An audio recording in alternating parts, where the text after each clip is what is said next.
নেতৃত্বে নির্বাচন কমিশন একটি সুন্দর এবং শান্তিপূর্ণ আবার নির্বাচন আমাদেরকে উপহার দিবেন। ফেব্রুয়ারি মাসে নির্বাচন হবে। এই নির্বাচন পৃথিবীর কেউ ঠেকাতে পারবে না আল্লাহর রহমতে। কেউ কেউ ভাবছে এয়ারপোর্টে আগুন লাগিয়ে, চিটাগাঙ্গে আগুন লাগিয়ে, মিরপুর আগুন লাগিয়ে নির্বাচন বা ষড়যন্ত্র করে নির্বাচন ব্যাহত করা যায় কিনা, পিছানো যায় কিনা। নির্বাচন জনগণের ইচ্ছায় 15 বছর জনগণ ভোট দিতে পারে নাই। জনগণ তাদের ভোটাধিকার থেকে বঞ্চিত।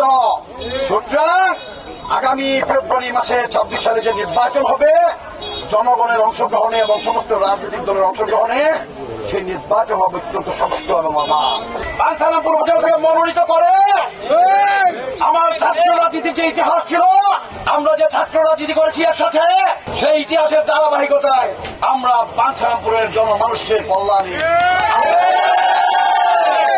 বাঞ্ছারামপুরের জনগণ যে আশা স্বপ্ন নিয়ে বসে আছে, বিএনপি থেকে মনোনয়ন দেবে এবং বিএনপির প্রার্থী বাঞ্ছারামপুর হবে।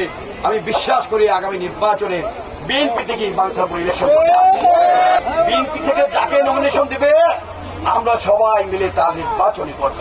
আমাকে যদি দল নির্বাচনে মনোনয়ন দেয়, আমি আপনাদের সবাইকে নিয়ে অন্যান্য প্রার্থী যারা আছে মনোনয়ন চাচ্ছে সবার উপরে সম্মান রেখে বলি, সবাইকে সাথে নিয়ে আপনাদের কাছে আসবো ভোট চাওয়ার জন্য।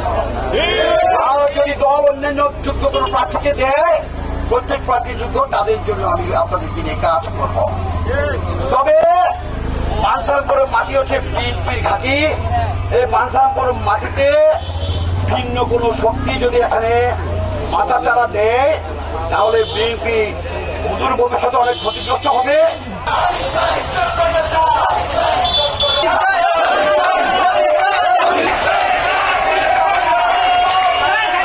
বাঞ্ছারামপুরের মাটি খালেদা জিয়ার ঘাঁটি। আপনারা দেখেছেন 91 সালে এটিএম সব জায়গা থেকে এমপি হয়েছিলেন।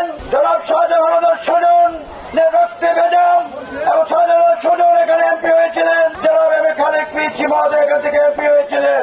এই বাঞ্ছারামপুরে কেন্দ্রীয় নেতৃবৃন্দের দৃষ্টি আকর্ষণ করব, বিনীতভাবে অনুরোধ করব, বাঞ্ছারামপুরের মানুষ দীর্ঘ 17 বছর মামলা হামলা, গায়েবী মামলা, বুথের মামলা খেয়ে, গুম খুনে প্রতিষ্ঠিত হয়ে মামলা হুলিয়ে নিয়ে জর্জরিত ছিল।